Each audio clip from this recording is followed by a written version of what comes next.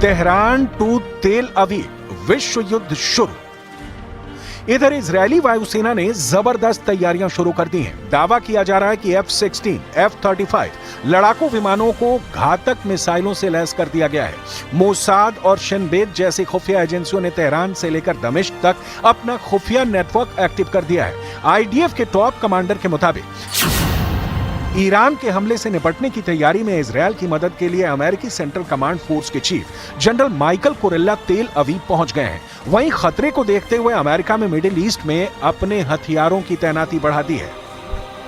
अमेरिकी रक्षा विभाग पेंटागन के मुताबिक मिडिल ईस्ट में तैनात अमेरिकी सैनिकों और इजरायल की रक्षा के लिए नए फाइटर जेट्स, डिस्ट्रॉयर्स और एयरक्राफ्ट कैरियर्स भेजे जा रहे हैं। अमेरिका ने वादा किया है कि वो इजरायल की हिफाजत जरूर करेगा।